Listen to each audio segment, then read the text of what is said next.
Hello students, सर्वप्रथम सर्व विद्यार्थ्यांचं सुरभी कृषी तंत्र विद्यालयातर्फे ऑनलाईन प्लॅटफॉर्मवर मी स्वागत करते. तर स्टुडंट्स, आपण fundamentals of plant protection and agriculture microbiology या आपल्या कोर्सला सुरुवात केली होती. तर मागल्या लेक्चरमध्ये आपण प्लांट प्रोटेक्शन या विषयामधल्या एंटोमॉलॉजी या ब्रांचची माहिती आपण बघत होतो. तर मागील लेक्चरमध्ये आपण एंटोमॉलॉजीची डेफिनेशन, स्कोप अँड इम्पॉर्टन्स, त्यानंतर फायलम आर्थ्रोपोडा इथपर्यंत पोहोचलो होतो. तर आजच्या लेक्चरमध्ये आपण कॅरेक्टर्स ऑफ क्लास इन्सेक्टा आणि इम्पॉर्टन्स ऑफ क्लास इन्सेक्टा याबद्दल माहिती बघणार आहोत. तर फर्स्ट आहे कॅरेक्टर्स ऑफ क्लास इन्सेक्टा. ओके, तर इन्सेक्टा आपल्याला एंटोमॉलॉजीमध्ये इन्सेक्टचा स्टडी करायचा. एंटोमॉलॉजी मीन्स स्टडी ऑफ इन्सेक्ट. तर त्यामध्ये क्लास इन्सेक्टा, तर या क्लास इन्सेक्टाचे काय काय वैशिष्ट्य आहे ते आज आपण इथे बघणार आहोत. तर body divided into 3 segments. Class इन्सेक्टाची बॉडी जी आहे ती 3 सेगमेंट्समध्ये त्याचं विभाजन झालेलं आहे. तर ते 3 सेगमेंट्स कुठले? So first one is head, thorax and abdomen. आपण इमेजमध्ये बघू शकतो.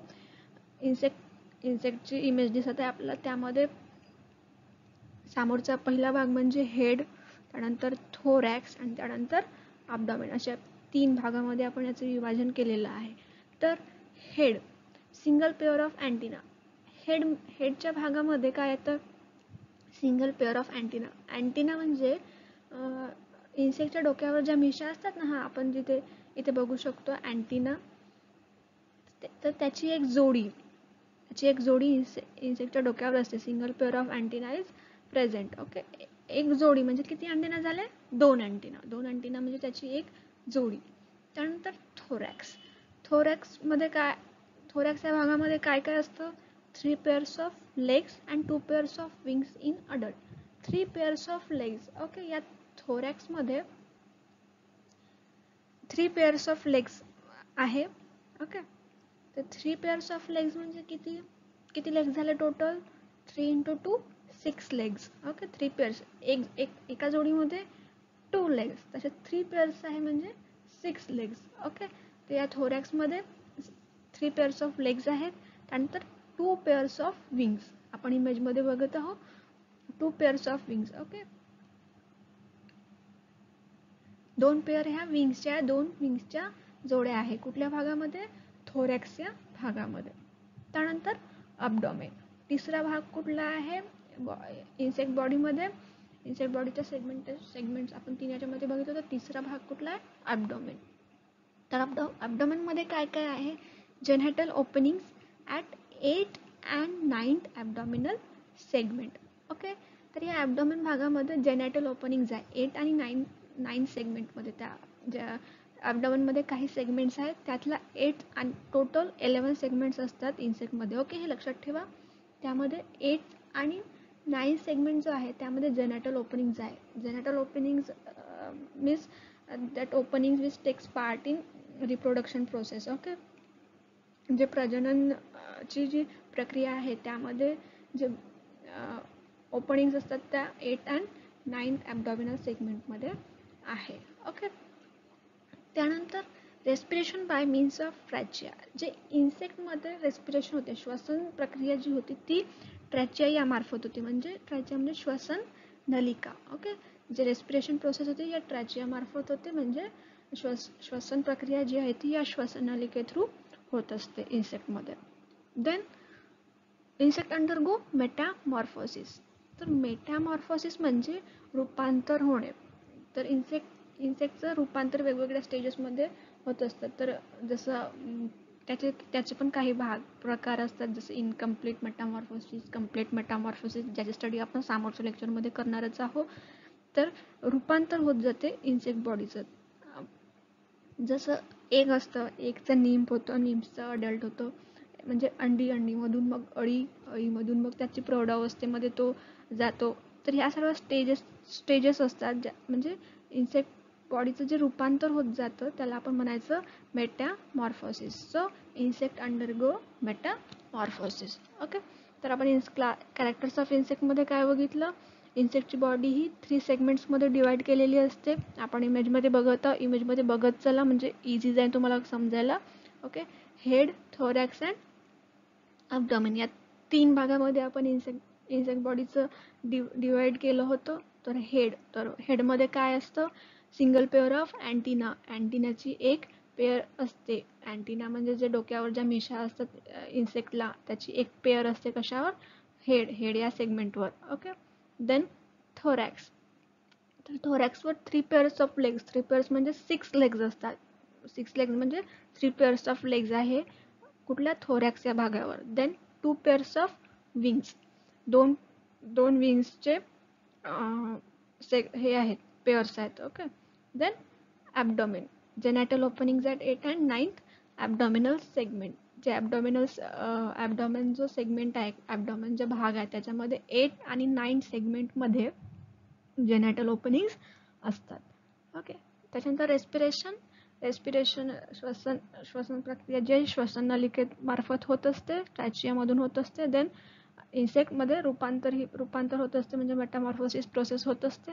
ओके, तर हे झाले सगळे इन्सेक्ट्सचे कॅरेक्टर्स. ओके, त्यानंतर इम्पॉर्टन्स ऑफ क्लास इन्सेक्टा, तर आपण या एंटॉमॉलॉजीमध्ये इन्सेक्टबद्दलची माहिती बघणार आहोत. तर या इन्सेक्टचं इम्पॉर्टन्स काय आहे, तर आपल्याला असं वाटेल की इन्सेक्ट कीटकच तर आहे, याचं काय म्हणजे महत्त्व असणार आहे. तर तसं नाही आहे स्टुडंट्स, इन्सेक्टचं खूप मोठं महत्त्व आहे. आपल्या पर्यावरणामध्ये असो, मानवी जीवनामध्ये असो, मेडिकल सायन्समध्ये असो, इन्सेक्टचं खूप मोठ्या प्रमाणामध्ये त्याचं महत्त्व आहे. तर हे आपण इम्पॉर्टन्स इथे बघूया. सो फर्स्ट आहे इकोलॉजिकल इम्पॉर्टन्स, पर्यावरणामध्ये इन्सेक्टचं काय महत्त्व आहे. तर insects are crucial component of many ecosystems where they perform many important functions. So insects are very important and crucial components in our ecosystem, and they play many important roles in our ecosystem. कीटकांचं खूप मोठ्या याच्यामध्ये आपल्या ecosystem मध्ये म्हणजे पर्यावरणामध्ये त्याचं महत्त्व आहे आणि या पर्यावरणामध्ये ते वेगवेगळे रोल प्ले करत असतात. ओके, तर ते कुठले रोल प्ले करतात, काय कार्य करतात ते आपल्या इकोसिस्टीममध्ये. तर they aerate the soil, pollinate blossom and control insect and plant pest. तर या पॉईंटमध्ये काय सांगितलं आपल्याला, एरिएट द सॉइल. तर इन्सेक्ट काय करतात, जी माती आहे आपली त्याला वायुजन्य बनवण्याचं काम करतात. खूप सारे इन्सेक्ट जे आहेत ते आपल्या मातीमध्ये असतात, तर ते त्यांच्यामार्फत सॉइलचं एरिएशन होत असते, म्हणजे माती जी आहे ती वायुजन्य होत असते. Then pollinate the blossom, pollination जी प्रोसेस असते प्लांटमध्ये, ती प्रोसेस होण्यामागे इन्सेक्टचं खूप मोठं महत्त्व आहे. इन्सेक्ट त्यामध्ये हेल्प करत असतो. Okay, then control insect and plant pest. So जे रोग व्यवस्थापन जे असते, कीटक व्यवस्थापन जे आहे त्यामध्ये सुद्धा काही इन्सेक्टचं महत्त्व आहे. तर कीटक व्यवस्थापन करण्यामध्ये इन्सेक्टचं इम्पॉर्टन्स आहे. Then many insects, especially beetles, are scavengers, feeding on dead animals and fallen trees, thereby recycling nutrients back into the soil. So काही इन्सेक्ट जे असे असतात जे सफाईचं काम करतात आपल्या इकोसिस्टीममध्ये. ओके, स्कॅव्हेंजर, ज्याला आपण सफाईचं काम करणं सुद्धा असं म्हणू शकतो. तर ते सफाईचं काम कसं करतात, जे आपले मृत प्राणी जे असतात, डेड ॲनिमल्स आणि फॉलन ट्रीज, जे मृत ॲनिमल्स आणि प्लांट्स जे असतात, ट्रीज जे असतात, त्यांच्यावर ते इन्सेक्ट फीड करतात, म्हणजे ते खातात इन्सेक्ट. ओके, तर ते खातात, त्यामुळे काय होतं, cycling nutrients back in to the soil, म्हणजे जे न्यूट्रिएंट्स आहे, पोषक द्रव्य जे आहे आपल्या मातीमध्ये, त्यांचं ते पुन्हा उपयोगात आणलं जातं, त्यांचा पुनर्वापर केला जातो. ओके, तर इथे आपण बघितलं जे बीटल्स सारखे जे इन्सेक्ट असतात, भोंगे वगैरे ज्याला आपण मराठीमध्ये म्हणतो, त्यासारखे इन्सेक्ट जे आहेत सफाईचे काम करतात आपल्या इकोसिस्टीममध्ये. म्हणजे जे मृतदेह वगैरे असतात, आपण जनरली बघतो मृतदेह वगैरे असतात त्याच्यावर इन्सेक्ट, माशा वगैरे बघतो आपण, तर ते सगळे खातात. ओके, त्यामुळे इकोसिस्टीममध्ये न्यूट्रिएंट्सचं रिसायकलिंग होत असतं. Then as decomposers, insects helps to create topsoil. the nutrients rich layer of soil that helps plant grow. Decomposers म्हणजे ज्याला आपण म्हणतो विघटन करणारे. ओके, काही इन्सेक्ट जे असतात ते विघटन कार्यामध्ये मदत करत असतात. तर ते कसं करतात, जे काही ऑर्गॅनिक मॅटर्स जे असतात ते त्यांचं डिकम्पोजिशन करतात ते इन्सेक्ट. त्याच्यामुळे काय होतं, जे सॉइलची जी टॉप लेअर आहे, सॉइलचे काही लेअर्स असतात, त्याची जी टॉप लेअर असते ती ऑर्गॅनिक रिच असते. ती कोणामुळे, तर ती इन्सेक्टमुळे, जे डिकम्पोजर इन्सेक्ट्स असतात त्याच्यामुळे. आणि त्यामुळे काय होतं, ती सॉइल जी आहे ती न्यूट्रिएंट रिच होते, म्हणजे ती माती समृद्ध होते. आणि त्याचा उपयोग कशासाठी होतो, प्लांट ग्रोथसाठी. म्हणजे त्यामुळे काय होतं, सॉइल फर्टिलिटी सॉइलची वाढते. ओके, त्याने सॉइलची फर्टिलिटी वाढली म्हणजे आपोआप प्लांटची ग्रोथ चांगली होणार आणि प्लांटची प्रोडक्टिव्हिटी सुद्धा म्हणजे मोठ्या प्रमाणावर चांगली होणार. ओके, इथे सुद्धा इन्सेक्टचा खूप मोठा इम्पॉर्टन्स आहे. Then bees, wasps, butterflies and ants pollinate flowering plants. Okay, तर आपल्याला माहिती आहे प्लांटमध्ये पॉलिनेशन प्रोसेस होत असते. पॉलिनेशन प्रोसेस म्हणजे ज्याला आपण परागसिंचन वगैरे म्हणतो.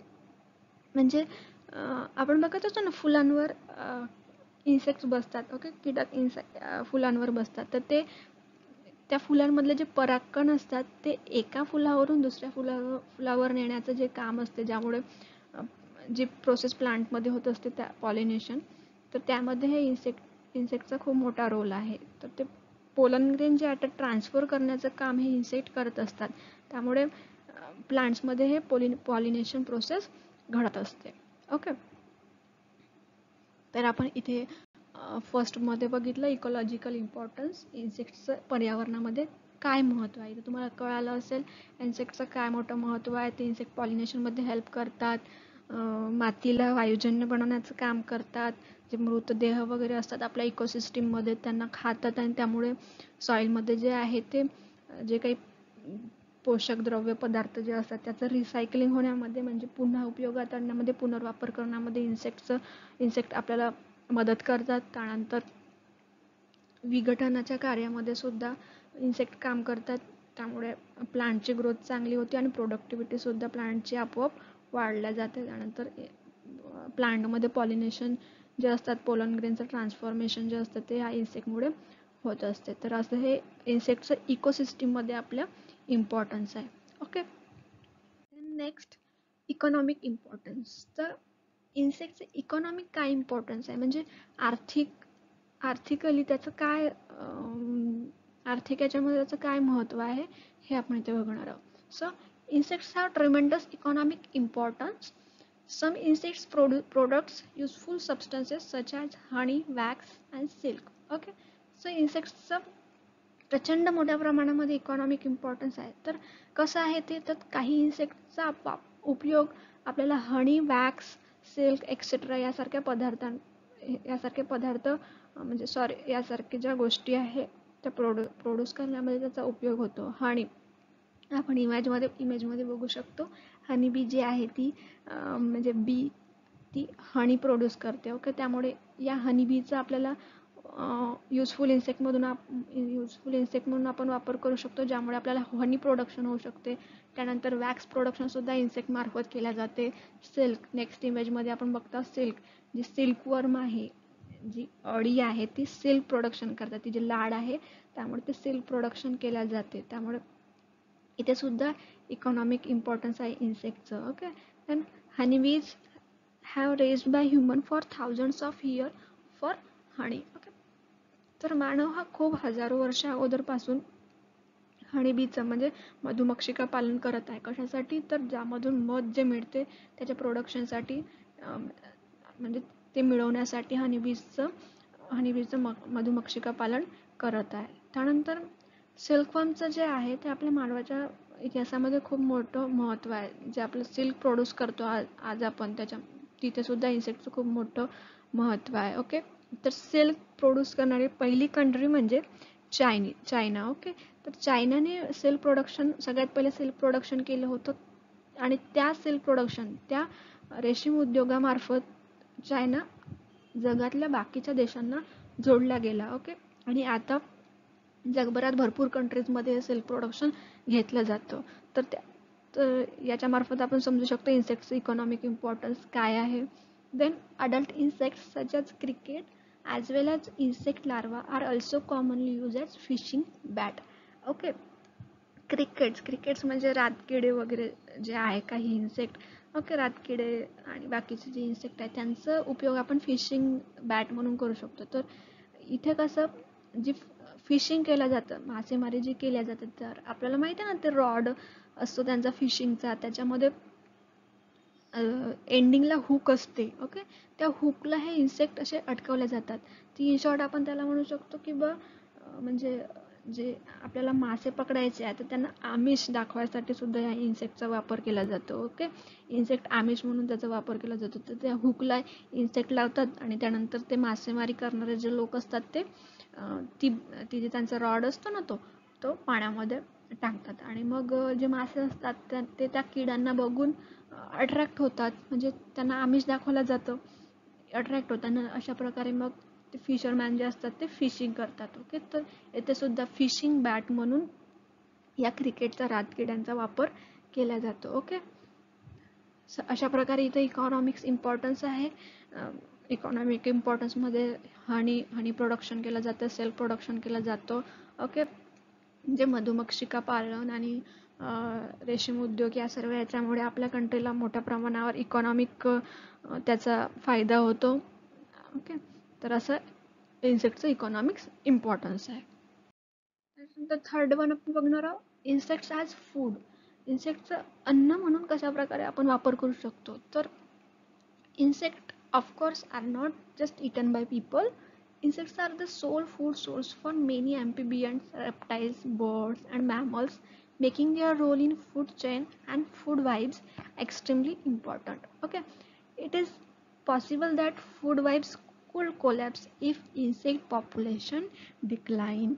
Okay, तर इथे काय सांगितलं आहे, इन्सेक्ट हा फक्त आपण म्हणजे माणूसच खात नाही, तर जी आपली चैन असते ना, आपली इकोसिस्टीममध्ये, पर्यावरणामध्ये जी चैन आहे, जे अन्नजाडे आहे, म्हणजे समजा जर जंगलामध्ये वाघ असतो, वाघ हरणाला खातो, हरिण प्लांट्सला खातो. ओके, तर आणि प्लांट्सला ह्युमन बिंग्स खातात. तर ही जी चैन आहे म्हणजे इथे सगळे एकमेकांवर अवलंबून असतात. ओके, तर इन्सेक्ट जे आहे फक्त मानवच खात नाही, तर इथे ॲम्फिबियन्स म्हणजे उभयचर, रेप्टाइल्स सरपटणारे प्राणी, पक्षी, मॅमल्स हे सगळ्यांचं सोल फूड, मुख्य अन्न जे आहे हे इन्सेक्ट असतात. त्याच्यामुळे या इन्सेक्टचा जो आहे आपल्या अन्नजाड्यामध्ये, फूड चेनमध्ये खूप मोठं महत्त्व आहे. तर इथे असं सुद्धा म्हटलेलं आहे, it is possible that food webs could collapse if insects population decline. जर या इन्सेक्ट पॉप्युलेशन जर कमी झाली तर ही जी आपली फूड वेब्स आहे, अन्नजाडी जे आहे ती नष्ट होऊ शकते. इथे पॉसिबिलिटी दाखवलेली आहे. ओके, त्यात म्हणजेच इन्सेक्ट म्हणजे मानवच फक्त इन्सेक्टचं अन्न म्हणून उपयोग करत नाही, तर बाकीचे प्राणी सुद्धा जे आहे, ॲम्फिबियन्स, रेप्टाइल्स, बर्ड्स, हे सुद्धा इन्सेक्टवर ॲज अ फूड म्हणून डिपेंडंट असतात. Then in some parts of the world, insects are used for food by humans. Insects are rich source of protein, vitamins and minerals. Among the most popular are cicadas, locusts, mantids, grubs, caterpillars, crickets, ants, wasps. Many people support this idea to provide a source of protein in human nutrition. Okay, तर जगाच्या पाठीवर काही असे देश आहे, काही असा भाग आहे जिथे मानव या इन्सेक्टचा फूड म्हणून वापर करतो, अन्न म्हणून याचं इन्सेक्टचं ग्रहण करत असतो. ओके, तर तर या इन्सेक्टमध्ये मोठ्या प्रमाणामध्ये प्रोटीन, विटॅमिन्स आणि मिनरल्स असतात. म्हणजे या इन्सेक्टमध्ये मोठ्या प्रमाणावर जीवनसत्वे, प्राणी प्रथिने वगैरे असतात. त्यामुळे इन्सेक्टचं मोठ्या प्रमाणावर जगाच्या काही भागांमध्ये त्याचं खाल्ले जातात इन्सेक्ट. आपण इमेजमध्ये बघतो वेगवेगळ्या बॉलमध्ये जे सर्व केलेलं आहे ते दुसरं तिसरं काही नसून ते इन्सेक्ट्स आहे. म्हणजे जगाच्या काही भागांमध्ये ज्या अदर कंट्रीज आहे, इवन आपल्या इंडियामध्ये सुद्धा या इन्सेक्टचं अन्न म्हणून वापर केला जातो. तर त्यामध्ये मोस्टली काय असतात, मॅन्टिड्स, ग्रब्स, कॅटरपिलर, खेकडे वगैरे, रातकिडे, यासारखे किडे जे असतात त्यांचं सेवन अन्न म्हणून केलं जातं. तर काही लोकांचं असं म्हणणं आहे की त्यामध्ये म्हणजे इन्सेक्ट जे आहे ते त्यामध्ये खूप मोठ्या प्रमाणावर प्रथिनेचं आणि जीवनसत्वांचं प्रमाण मोठ्या प्रमाणावर असते. त्यामुळे हे न्यूट्रिशियस आहे, ह्युमनसाठी, मानवासाठी पोषक अन्न आहे म्हणून या इन्सेक्टचं इथे सेवन केल्या जाते. ओके, ते इन्सेक्ट ॲज फूडमध्ये आपण बघितलं, इन्सेक्टचा वापर आपण अन्न म्हणून करत असतो. मानवच नाही तर जे सरपटणारे प्राणी आहे, पक्षी आहे, सगळे या इन्सेक्टचा अन्न म्हणून वापर करत असतात. आणि फूड चेन, अन्न जाळ्यामध्ये हा सर्वात महत्त्वाचा घटक सुद्धा आहे. जर इन्सेक्टची पॉप्युलेशन जर कमी झाली तर या फूड वेबवर मोठ्या प्रमाणावर त्याचा परिणाम होईल अशी पॉसिबिलिटी इथे आहे. ओके, तर इन्सेक्टमध्ये खूप प्रथिने, जीवनसत्वे या सर्वांचं प्रमाण मोठ्या प्रमाणावर असतं. त्यामुळे हे इन्सेक्टचं अन्न म्हणून मानव उपयोग करत असतो. Then insects in medicine. Okay. Insects have also been used in medicine. In the past, fly larva that is called maggots were used to treat wound to prevent or stop gangrene. Gangrene is caused by infection of dead flesh. Maggots only eat dead flesh, so when they placed on dead flesh of humans, they actually clean the wound and can prevent infection. Some hospitals still use this type of treatments. Okay, so insect in medicine. What is the importance of insects in medicine or medical life? So ती insect या मेडिसिनमध्ये, औषधी म्हणून आपण इन्सेक्टचा कसा वापर करू शकतो. So इथे आपल्याला सांगितलं आहे, जी फ्लाय असते, लार्वा मॅगोट, जी अळी असते, ती जखम दुरुस्त करण्यासाठी वापरले जातात. म्हणजे गँग्रीन, इथे गँग्रीन हा वर्ड वापरलेला आहे. गँग्रीन म्हणजे काय, तर गँग्रीन म्हणजे स्टुडंट्स सडणे, एखाद्या शरीराचा भाग जो आहे तो सडतो. हा डिसीज कधी कधी आपल्याला बघायला मिळतो. एखाद्या शरीराचा भाग जर सडला समजा, म्हणजे तिथे काय झाली, जखम झाली, वाउंड झाली, तर ही दुरुस्त करण्यासाठी इथे इन्सेक्टचा वापर केला जातो. जे मॅगॉट्स असतात, लार्वा अळी जे असते, तिचा वापर करून आपण हे शरीराचा एखादा भाग जळलेला असतो म्हणजे गँग्रीन, तर हे दुरुस्त करण्यासाठी किंवा याच्यापासून प्रिव्हेन्शन करण्यासाठी आपण इन्सेक्टचा वापर करतो. तर तो कसं करतो, जी ही मॅगॉट्स जी असते ती डेड फ्लेश म्हणजे जे मेले म्हणजे मृत जे त्या जखमेवरचं जे असतं ना डेड फ्लेश, ती खात असते. ओके, ती अळी त्या डेड फ्लेश खाते आणि त्यामुळे काय होते, when they place on dead flesh of humans they actually clean the wound. म्हणजे जेव्हा ती अळी त्या डेड फ्लेशवर बसणार, ओके, तर ती डेड फ्लेश खाणार आणि त्यामुळे अल्टिमेटली काय होणार, जी वाउंड जी असते ती क्लीन होणार, जी जखम जी आहे ती साफ होणार, कारण ती अळी ते जखम पूर्ण, जे डेड फ्लेश असणार त्या जखमेवरचं ते पूर्ण खाऊन टाकणार. त्याच्यामुळे ती जखम जी आहे ती पूर्ण साफ होणार आणि त्यापासून त्या गँग्रियन जे आहे ते प्रिव्हेंट होणार. ओके, जे इन्फेक्शन जे आहे त्याचं प्रिव्हेंट होणार. Some hospital still use this type of treatment. अजूनही काही जे हॉस्पिटल असतात ते या ट्रीटमेंटचा वापर करत आहे. बघा, हे खूप म्हणजे आपल्याला माहीत नसेल, आपण पहिल्यांदाही बघत असेल काही लोक, तर जे गँग्रीन जे आहे, भाग सडलेला वगैरे भाग असतो शरीराचा एखादा, म्हणजे जखम वगैरे होते, तर ती दुरुस्त करण्यासाठी सुद्धा इन्सेक्टचा आपण वापर करू शकतो. म्हणजे मॅगट सारखे जे अळीसारखे जे असतात इन्सेक्ट, काही ते अळी जे असते ती आपण त्या गँग्रीनवर ठेवायची, त्या सडलेल्या भागावर, त्या जखमेवर ठेवायची. तर मग काय होणार, ती अळी तो भाग खाऊन टाकणार आणि अशा प्रकारे ती जखम जी आहे ती साफ करणार आणि त्याच्यामुळे ते इन्फेक्शन जे आहे ते आपण प्रिव्हेंट करू शकतो.